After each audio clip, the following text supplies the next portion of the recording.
Hey guys! All right, back again. More Mr. Popper's Penguins. I hope you guys are loving this book. It is very fun. We read 7 and 8 yesterday, last time we read. 7 was Captain Cook builds a nest. Remember, he went and gathered a page full of different items throughout the house to make his nest. And that was really pretty much it from chapter 7.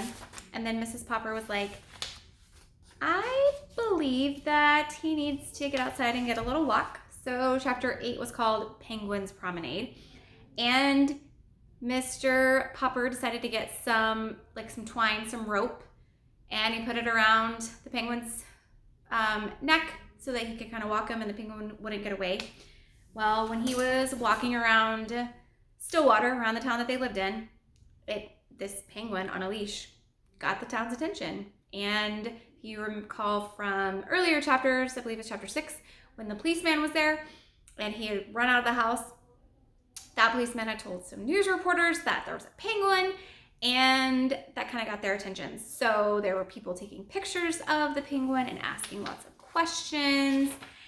And he decided after that, he finished his walk with Captain Cook, and people were just following them everywhere. It's just like, goodness, there's a penguin walking, like this is crazy. And people were asking like what it was.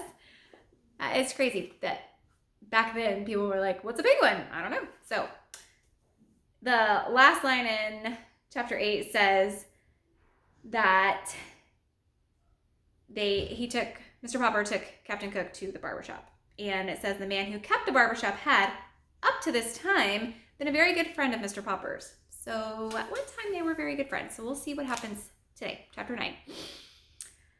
This one is called In the Barbershop. It was very quiet in the barbershop. The barber was shaving an elderly gentleman. Captain Cook found this spectacle very interesting, and in order to get a better view, he jumped up on the mirror ledge. Good night, said the barber.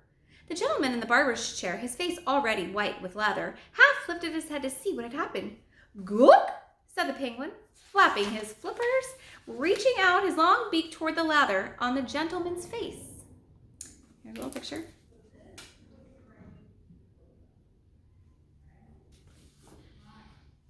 With a yell and a leap, the gentleman rose from the reclining position, left the barber's chair, and fled into the street, not even stopping for his coat and a hat.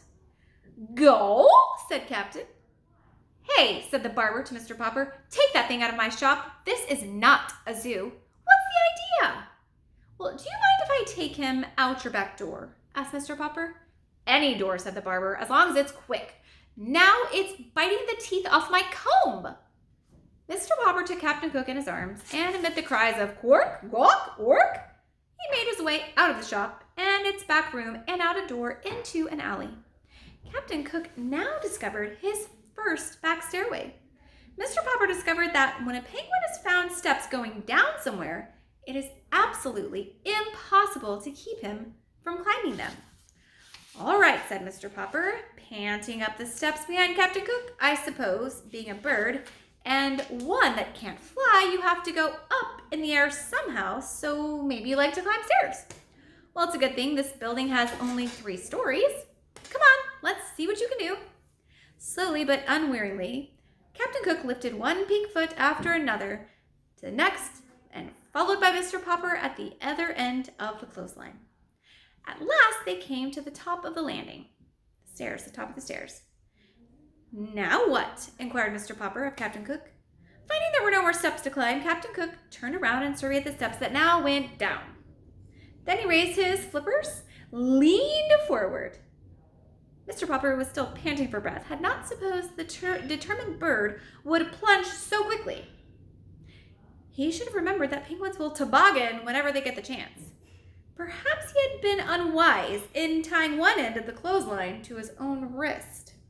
At any rate, this time Mr. Popper found himself suddenly sliding on his own white-clad stomach down the 3 flights of stairs. This delighted the penguin, who was enjoying his own slide just ahead of Mr. Popper. When they reached the bottom, Captain Cook was so eager to go up again that Mr. Popper had to call a taxi to distract him. 432 Proudfoot Avenue, said Mr. Popper to the driver. The driver, who was a kind and polite man did not laugh at this oddly assorted passenger until he had been paid. "Oh dear," said Mr. Popper oh dear, said Mrs. Popper when she opened the door to her husband. "You looked so neat and handsome when you started for your walk, and now you look at the front of you."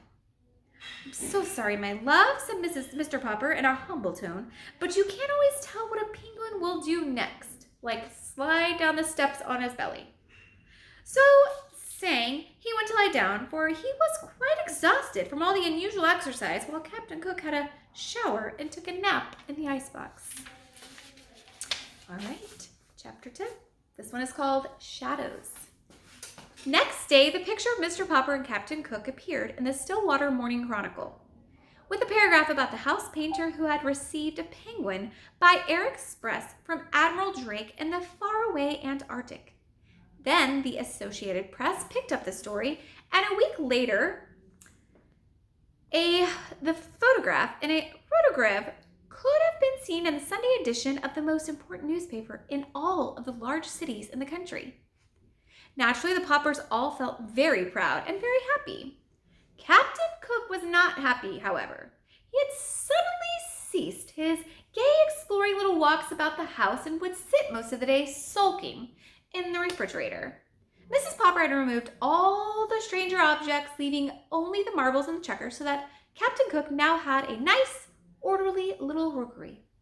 "He won't play with us any more," said Bill. "I tried to get some of my marbles from him, and he tried to bite me."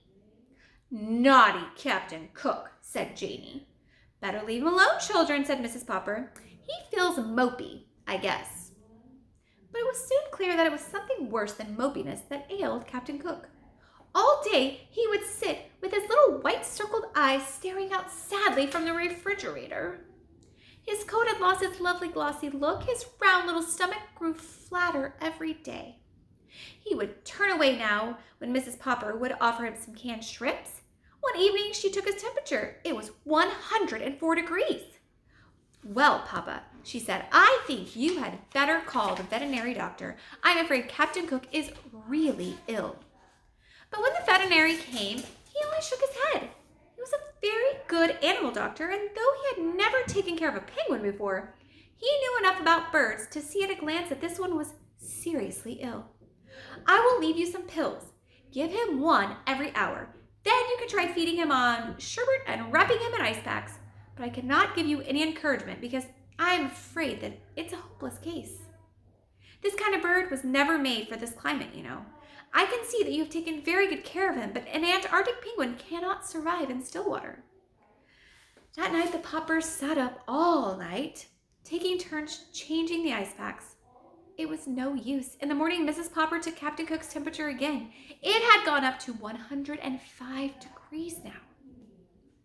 Everyone was very sympathetic. The reporter on the Morning Chronicle stopped in to inquire about the penguin. The neighbors brought in all sorts of broths and jellies to try to tempt the little fellow. Even Mrs. Callahan, who had never had a very high opinion of Captain Cook, made a lovely frozen custard just for him. Nothing did any good. Captain Cook was too far gone. Here he is.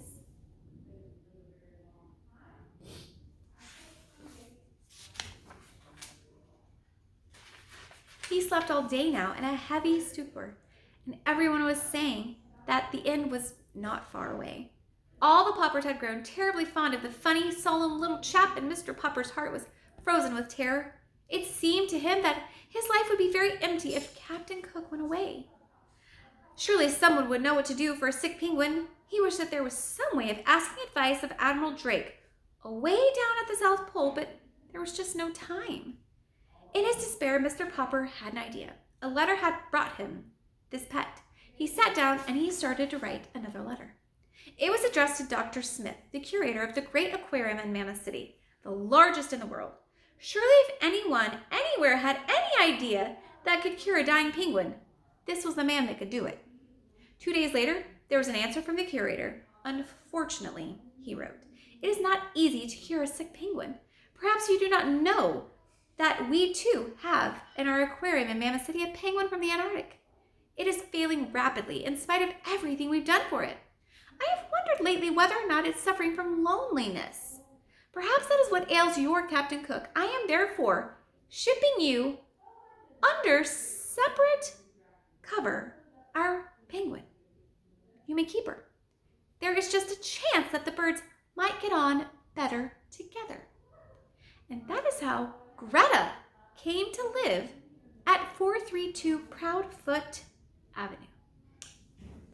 So, by writing this letter, he found out that there was yet another penguin who was maybe suffering from being lonely.